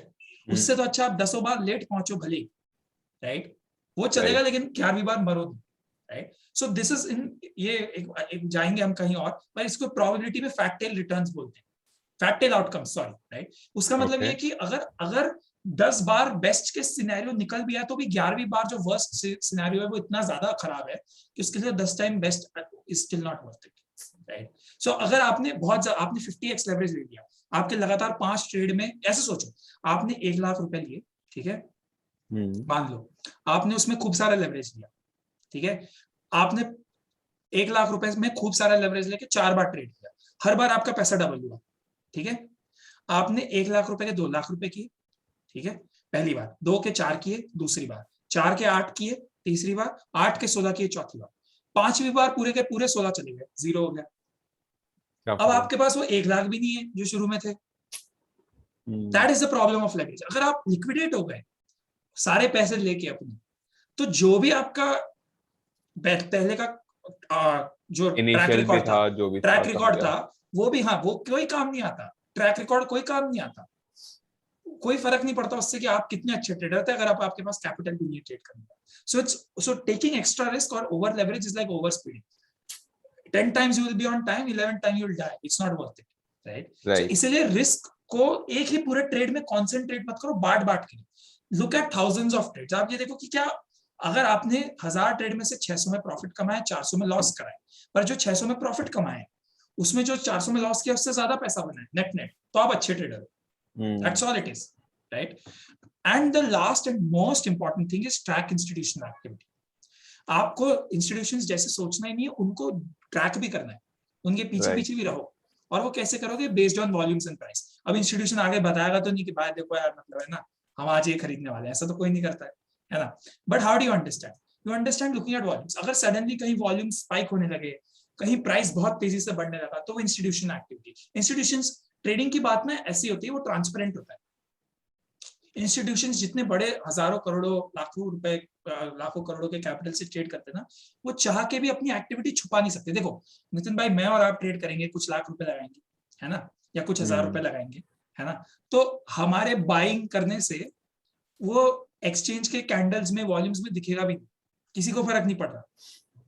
It won't show up on the screen. But if a big whale buys और if a big hedge fund buys, उनकी buying ही दिखने लगती है screen पे। They can't hide their trading activity. This is just like what we discussed in the starting of the episode as well, कि हमारे से 0.01% भी नहीं हिलेगा 1 लाख 2 लाख की बाइंग से, पर वो लोग जब बाई करेंगे तो इट शोज। वो जो वेक आती है, वो जो कैंडल बनती है, वो उन्हीं के बाइंग और सेलिंग से होती है। So I think that is the concept. Right. So आप, अगर अच्छी बात है कि उनकी एक्टिविटी वो चाह के भी छुपा नहीं सकते। वो जब इंस्टीट्यूशंस या कोई बड़ा पैसे वाला जब मार्केट में आके और ट्रेड करेगा, चाहे बाय करे या सेल करे, तो उनकी क्वांटिटी इतनी बड़ी कि वो अपने आप दिखने लगे। और इस वजह से वो आपको, यू विल डेफिनेटली, मतलब आप ट्रैक कर पाओगे अगर आपको करना आता हो, जो हम सिखाएंगे वॉल्यूम्स और प्राइस को स्टडी करके।